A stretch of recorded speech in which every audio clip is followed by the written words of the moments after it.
Hi, welcome to Harry's and Jay's first episode of this podcast series called Guitar 101.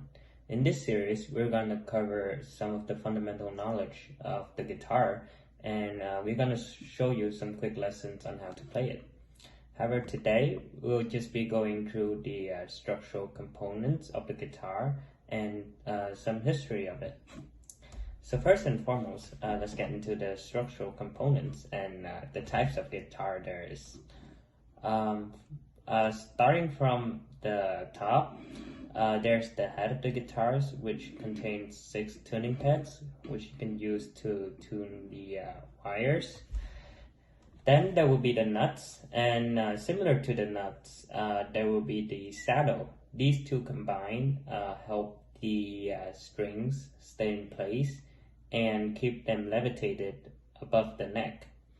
On the neck, we have frets which divide the neck into different portions. So basically, if you play just one string, for example, the closer you get to the soundboard, the higher that note is, the higher the note will be. Then moving on to the main body of the guitar, we have the soundboard, the sound hole, which is directly under where your strumming hands or your picking hand will be.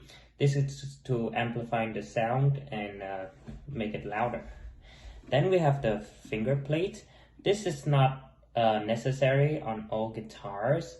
It's there for protection mainly because some guitarists play with their pinky as the pivot to guide their hand. And this finger plate protects the guitar from getting scratched. It can also be an aesthetic piece of equipment to the guitar.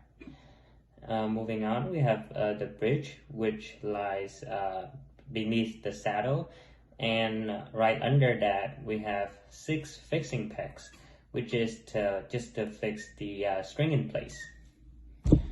So, moving on to the types of the guitar, we have 3 main types of guitar.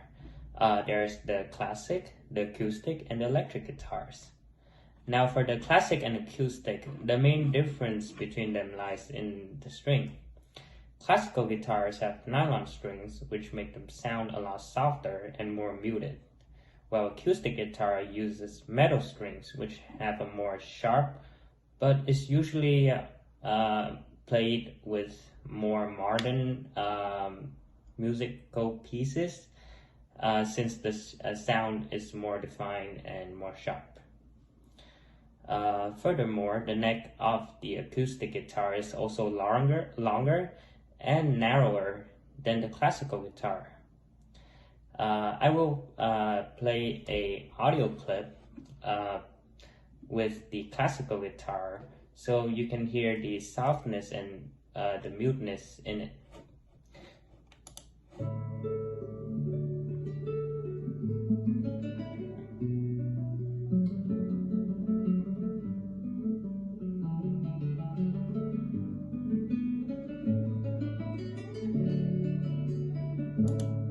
So that was a portion of Canon in D played with a classical guitar.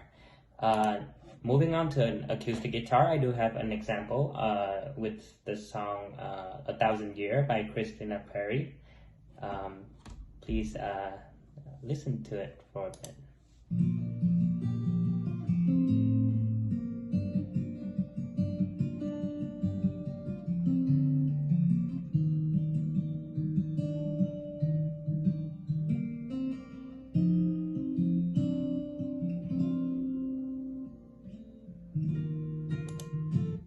So as you can hear, the acoustic guitar with its metal string sounds more metallic in a way, and it sounds sharper, the notes are more defined rather than the more muted sound on the classical guitar. And finally, we have the electric guitars.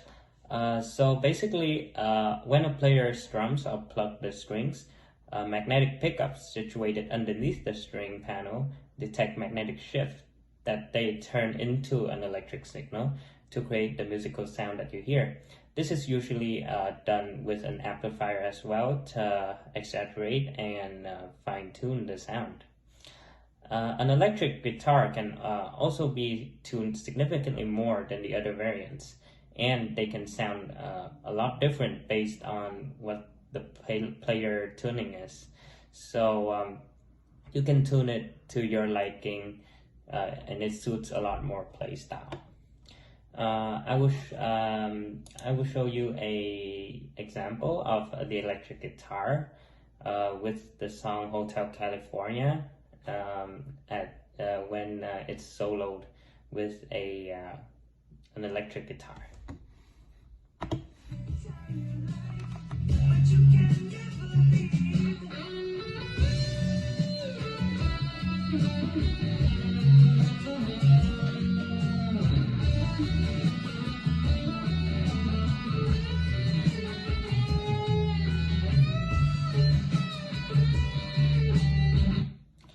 So as you can hear, the electric guitar usually come with a background beat, and the strings are usually a lot more easier to press than the other two variants, which make it a really good choice for some beginners, even some intermediate players. Now we're gonna move on to Jay to talk about the history of the guitar. Wow, that was a lot. As a beginner in guitar, I find that dancing is more easier. Guitar is a difficult instrument to play, but I believe perseverance will create success. We're now moving to the next part, history of the guitar. The acoustic guitar has a rich history that extends back nearly 800 years. Some would argue even much longer than that, while the electric guitar is less than 100 years old. Wow. By the 16th century, the music composed specifically for the guitar appeared. The ancestors of our modern instruments can be found at least as far back as the 13th and 14th centuries. During the European Renaissance, the modern guitar is widely regarded as directly descended from the Spanish viola. Though the guitar quickly surpassed the viola in popularity, it's fair to say that the guitar began to gain popularity as a separate instrument in the 16th and 17th centuries. Here's some fun facts. 1. The most expensive guitar ever sold for $6 million. This guitar, called a Martin 1959 D18 acoustic. When the hammer came down, it exchanged hands for an incredible $6 million USD in June 2020, 3 years ago. The world's biggest functioning guitar is 13 meters long. Affirmed by the Guinness Book of World Records, the biggest guitar is more than 13 meters in length, which is about the size of a tour bus. The birth of classical guitar. In the 18th century, the classical guitar emerged from Spain. This guitar has 6 strings and was popularized by famous guitar composer. 4. The electric guitar was invented in the early 1930s.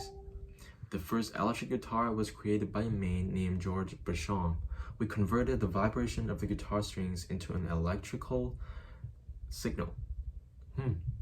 That's impressive. Guitar became a symbol of rebellion and counterculture. In the mid-20th century, musicians such as Elvis Presley and Chuck Berry popularized the guitar as a lead instrument, and it became a staple of popular music. Along with the fact, we cannot forget the evolution of the guitar. So these are the 7 instruments along the path of the guitar's evolution. First one, the Arabic oud. The oud is a stringed instrument that originated in ancient Persia and spread throughout the Arab world.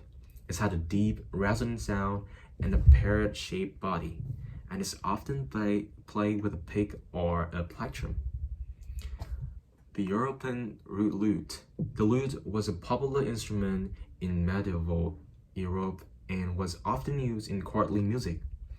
It has a similar shape to the oud, but with a longer neck and a more slender body, and was played with a plucking technique called fingerstyle. The Renaissance guitar. The Renaissance guitar was a smaller, more portable version of the lute that became popular in the 16th century. It had 4 or 5 courses of strings and was played with a combination of fingerstyle and strumming. The barco guitar. The barco guitar was a highly ornate instrument that evolved in the 17th century. It has 6 strings and was played with a mix of fingerstyle and strumming, and was often used in orchestral music. The classical guitar. Yay, this is the most common thing. The classical guitar evolved in the late 18th century and became popular in the 19th century. It has 6 strings and was played with fingerstyle techniques such as arpeggios, tremolos, and rasguettes. The steel string guitar. The steel string guitar was developed in the late 19th century and became popular in the early 20th century. It had a larger body and a brighter, more percussive sound than the classical music and the classical guitar, and was often used in blues, country, and folk music. And the last one, the electric guitar. The electric guitar was invented in the 1930s and revolutionized popular music. Wow. It used magnetic pickups to amplify the sound of the string and allow guitarists to play louder with more distortion and effects. The solid body electric guitar, invented by Les Paul and Leo Fender, became the most type of electric guitar, the most popular one, and is still widely used today. Finally, for my self-reflection part, as a guitarist, I love and have played all 3 kinds of guitar. Each of them provide a different experience and sound profile based on the genre of songs that I'm playing. It is also fascinating to know about the history of the guitars and know how it functions, how it creates music. Sometimes we, and including myself, just forget about the background of the instrument that we play. And I think it's important that all musicians are somewhat aware of that factor. And with that, this is the end of the first episode of Guitar 101. Thank you very much for listening.